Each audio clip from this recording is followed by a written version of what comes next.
You're listening to Living While Leading with your host, Sharon Ehrlich, where I help women IT executives gain more control over their careers and carve out time to care for themselves and family.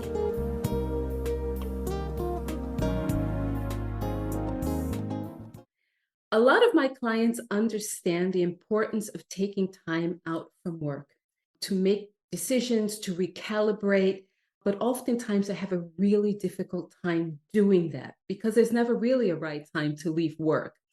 And the four-step system that I've developed for coaching executive women addresses this, amongst other things. I thought it would be really useful for us to talk to someone who has real life experience making this decision to go on sabbatical and has a lot of insight to share with us. So I'm going to introduce my guest, who is Jacqueline Menzel, but she likes to be called Jackie. Welcome, Jackie, to the podcast. Thank you, Sharon. Pleasure to be here. I'm going to read a little bit of your bio, Jackie, just so my listeners have an idea of who you are. Jackie was born and raised in East Germany. In 1989, she decided to flee East Germany and become the master of her own destiny. With living and working in Canada and in the Netherlands for several years, her mindset grew into a multicultural, open-minded, several language-speaking person. With her career spanning years in sales in the IT industry, her impressive journey in sales enablement began when she realized how much she knew about selling, how important it is to foster customer happiness, and by working with all revenue teams, closing the gap between sales strategies and execution. Her passion sits with sharing knowledge and developing young talent. Jackie shines when she's a speaker and a facilitator, and she loves traveling in the arts. And I also know that you love being in nature as well. Isn't that true, Jackie? Yes, absolutely. So we're going to dive right into the questions, Jackie. So let's start with the obvious one. What drove your decision to go on sabbatical?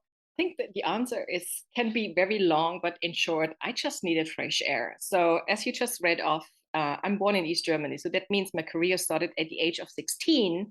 Given the situation that my parents were not engaged in any political party, I had a full stop after I finished my school. So I couldn't do any, it's called Abitur in Germany. I couldn't go to study because I had these limitations. So right from the age of 16, I started working, and I have been working ever since. And it's nice to be in full employment for most of your life. But when you come to 35 years, you just realize, oh man, it has been a long, long time. And then okay, there's another 15 to go.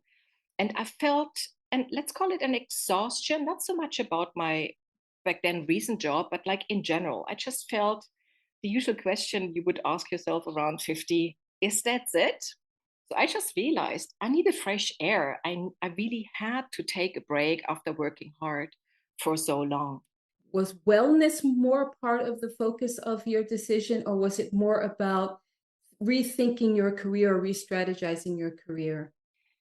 I think at first it was more the wellness aspect. And when I looked at my situation last year, actually at around this time of the year, like September, August time frame last year, I just realized if I keep going, I'm potentially running into a burnout. And yeah, burnout is real. And when you are strong enough to realize that you are running into it and you have the opportunity to slow down, you should do it. So this was my main decision.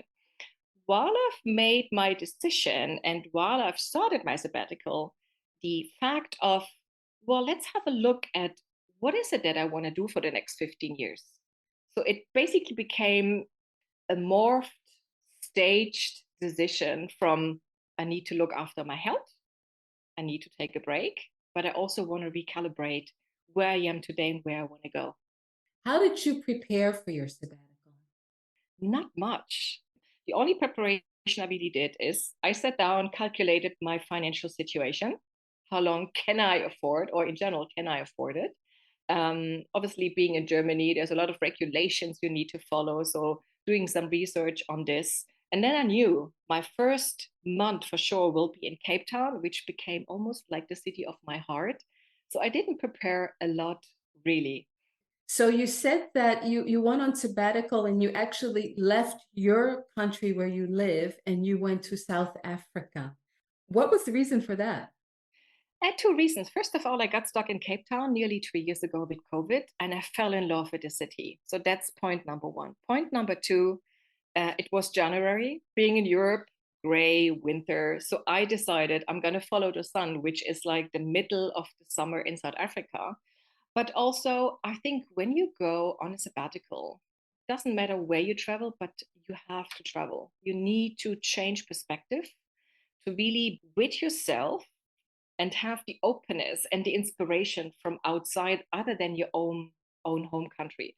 And also, let's be honest, when you do a break and you stay home, it's nice, but you're more busy with doing things around your house, like sorting papers, going through your wardrobe, meeting friends. It is relaxing, but not as relaxing as stepping out of your life. I like the way you say that, stepping out of your life, that you had a complete change of scenery, which must have been restorative because you removed yourself from your normal environment. And it's So, interesting, mhm. being in Cape Town is so inspirational because it's so different. It would have been the same going to your home country, to the US, or going to Asia. It's just so different from our Western European life. And I think that is something you either are scared for or you embrace it. What were the first days like for you when you were on sabbatical? Oh, I can tell you on the first weekend. So I arrived there on a Monday morning. On the first weekend, I broke out into tears because I locked myself out of the house I rented. And why did I do this? Because I tried to fit so much into my first week. I drove around, I went to see friends, I did everything. I almost felt like I need to breathe this city in and I need to do things to relax myself. It ended up that I locked myself out of the house and I had no clue how to get back in, being in a foreign country. And I can tell you, I grew with that. Lesson learned here definitely is slow down, just follow your body, right? Just, and my body told me because I was standing outside of my door and literally broke out into tears. And that doesn't often happen to me. So Well, I think that's interesting, Jackie, because it seems like you took your hectic pace from working in Germany and you just sort of transported it, at least in the early days of your sabbatical, to South Africa. I did. And that's the common nature. And when you think about you going on holiday, either you go on, let's say, a full inclusive beach holiday and you just hang out by the pool and do nothing, or people go hiking and they go city trips and sightseeing. But in essence, what you need when you really step out of your job because you feel you need to slow down is really slow down. And it is hard, it is hard to feel the sweet doing nothing. It doesn't taste sweet on the beginning because you need to deal with yourself. And the worst part is you have so much time, but the others don't, right? So you need to do things on your own. And I'm good at that. But in reality, it's even harder when you know you can and you have to, and you want to fill the time, the couple of months you take out with great moments. You make a really good point, Jackie. I also took a decision to go on sabbatical a few years ago. My circumstances were a bit different because I had a husband at home and a teenage son. And Mhm. so the point that you make about really being able to step away, I had to be very, very deliberate in carving out time to be separated from them. Luckily, I also live in a city where there's a lot of green space and the country has a lot of green space. So I took a week and I went hiking in the mountains just so that I could have silence. I honestly thought that I would listen to audiobooks and listen to music, and I never touched that stuff. I was just so happy to be surrounded by nothing. Like how they say the silence is deafening? That's exactly what it was. I had my meals alone. I walked all day, 7, 8 hours a day. And it was something that I really needed, but I didn't know I needed it. I also worked with a coach to help me work through some of my decision making around taking that huge step because it was a really huge step for me as well. Yeah, you just raised an important point. Understanding that you're at a point where you need a break and really realizing that you need a break are two different things, right? I had a feeling that I needed a break, but I wasn't quite sure. Like, is it me? Is it menopause? Yes, we all know that. What is it? Advice I would give: go and take a coach to sort your life, put it into a different perspective. And you said something very nice, like you needed the silence. I think everybody who's listening to this podcast right now will feel the strong meaning of the word silence. And I now understand why people go on a retreat and you're just not allowed to talk.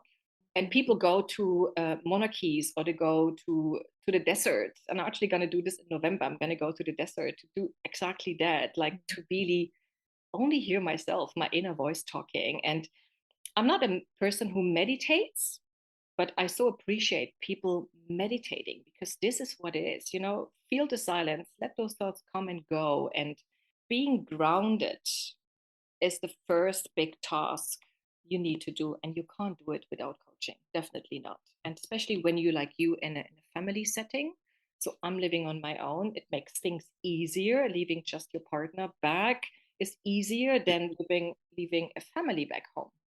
Well, yeah, and I tell you, as I opened up the podcast, I mentioned that this is a topic that comes up with a lot of my coaching clients is I need silence. I need to step away. I don't have a moment to think. And so we really do spend time working through that and trying to create a situation, because each woman's situation is so unique. There is no cookie cutter recipe for it. Everyone has to work it within their comfort zone, within their means, and within their personal situations to try to create that silent space for themselves. But sometimes you need a thinking partner to get there. It's not that easy to do it yourself, particularly when you're on this, in this hamster wheel working for these companies where you're just working, 15 hours a day, checking emails on the weekends. It's not an easy thing to then say, I'm taking a break.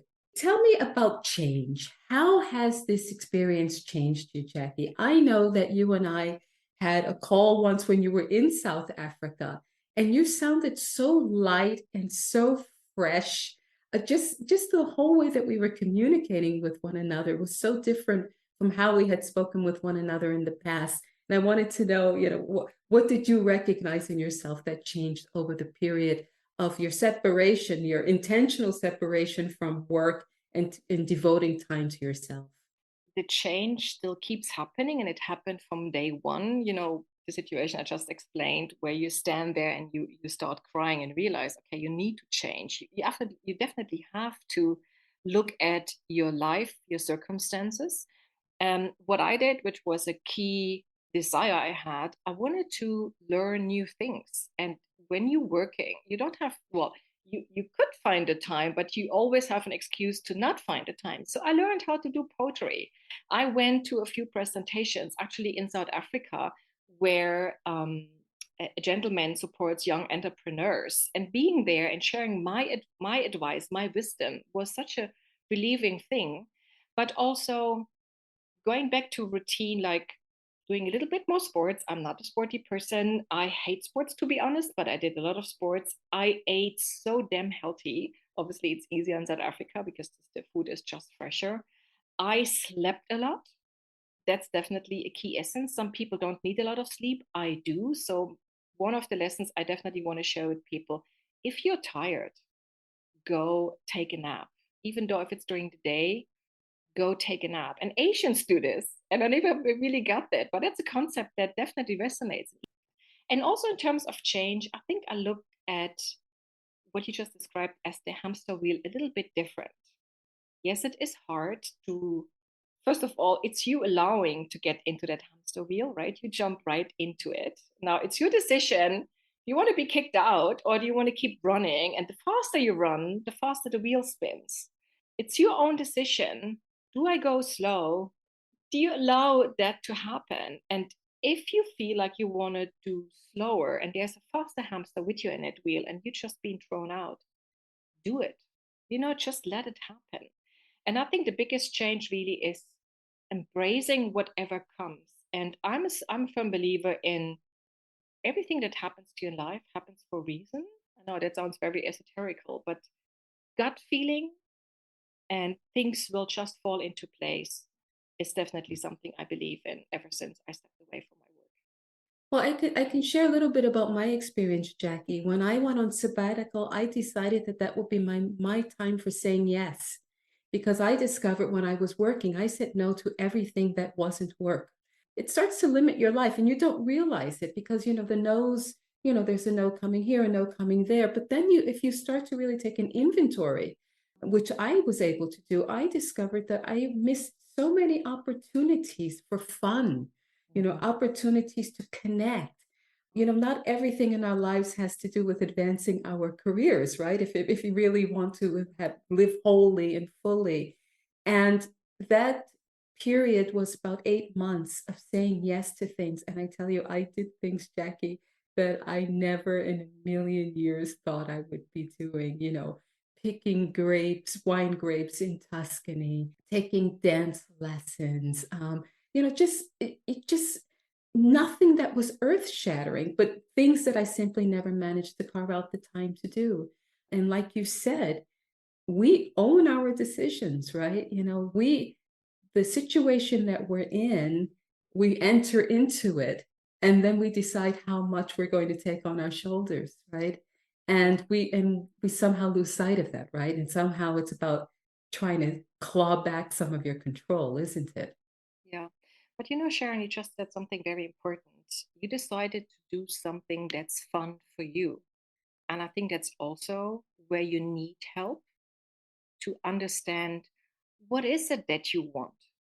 What is fun for you? Even like imagine the picture. Let's say you have a week of free time. What do you want to do? What do you need? And that's where coaching, like people like you and other coaches come into play, right? Help you to look at yourself from an outside perspective and see your own desires. And I think that's probably the hardest thing to understand, what is it that I really want to do? And it also played a big role in my decision to step out. And let's be honest, it's a risk I took, Yeah. but it's worked well because giving you the opportunity to look at your life. And remember, I said earlier, is that's it? It's a valid question. What else do you want to do? Because there's this cliched saying, right? When we reach the end of our lives, no one is going to take an inventory and say, I should have worked more, right? We will all take an inventory and say, should have spent more time with my loved ones, or myself, loving myself, enjoying myself. And we certainly shouldn't be waiting until the end of the horizon to be making those decisions to do that. Correct.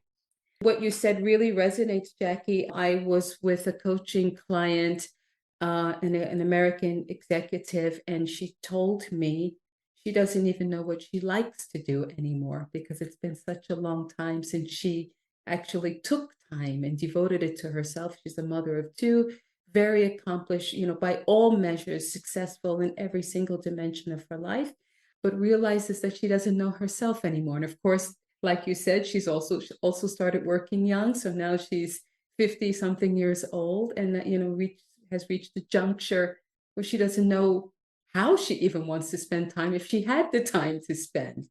And Yeah. that does take somebody to help guide you along and ask some of the right questions and help you uncover where your interests lie. So at some point, I imagine you will return to work. What are you most looking forward to for in your professional future? I think I realized what I did so far. Like I'm a sales enablement peep, as you were before. I really love it. I love sharing knowledge. I'm pretty sure I'm damn good at what I'm doing. But what I don't want to do anymore is saying yes to everything, but saying more no.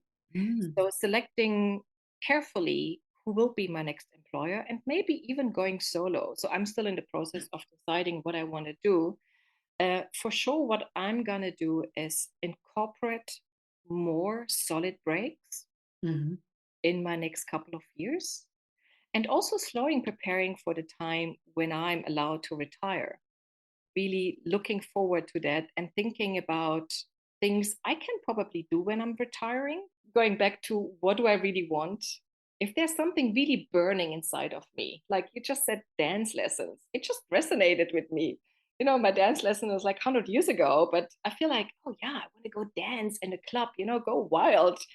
Just be an autistic person on the dance floor, Right. not caring about anybody. That's something, if you uncover there's something you really want to do now, do it now. And if you feel like, okay, I want to have a lot of time for it, and I'm fine doing this when I'm retiring, do it. Maybe doing a bucket list Yeah. definitely helps, like writing down what is it you want. I used to have, before I went away, a big flip chart, those sticky post-its. And I just wrote down randomly, what is it I want? And Yeah. it was a hard process. Yeah. And then see, almost like design thinking, what has high priority? What makes you happy today? And what can make you happy in the long run? Absolutely. So going back to a question, I don't know yet. I have a couple of weeks and even hopefully months to go in my sabbatical.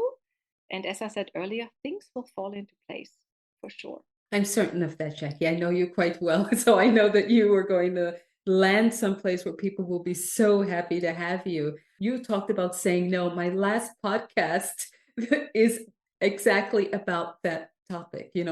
No is a complete sentence.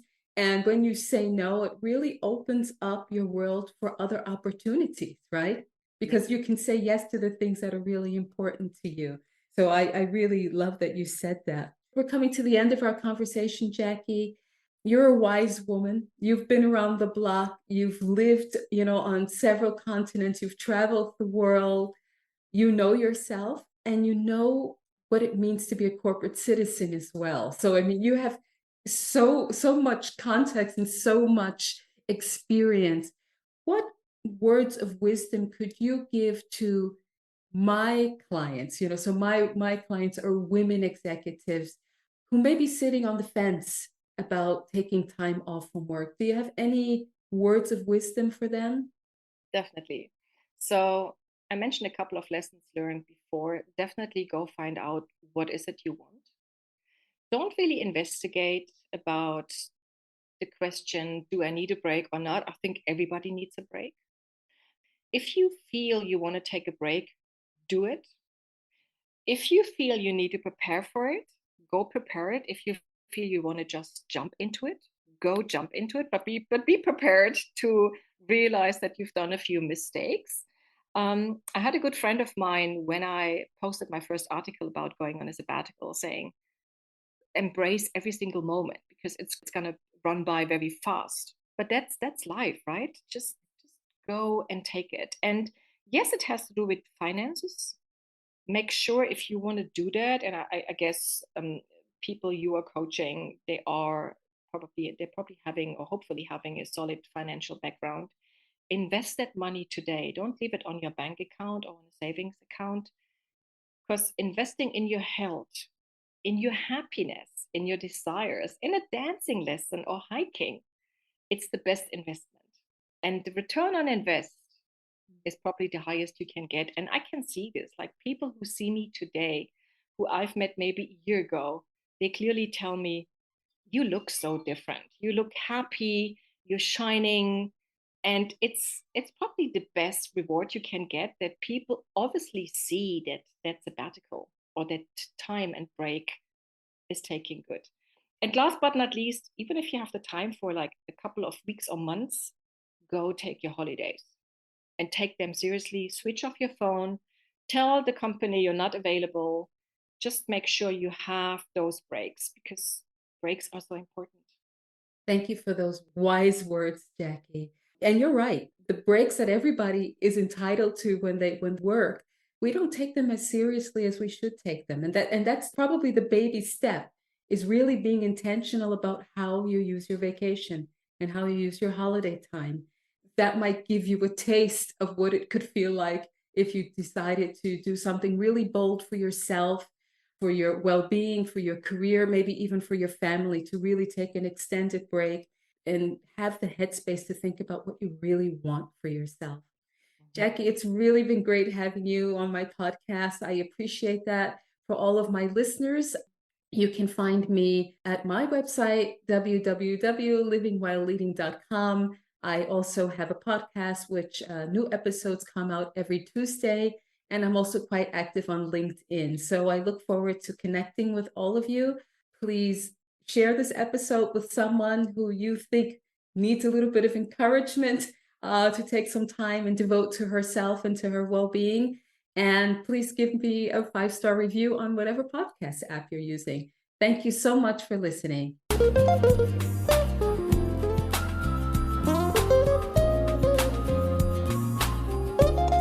Thanks for listening today. This is your time. Give yourself permission to reclaim what's important to you and be who you want to be. If you're getting value from this podcast, please subscribe, share it, or write a review. And connect with me on livingwhileleading.com or on LinkedIn. And don't forget to tune in next week.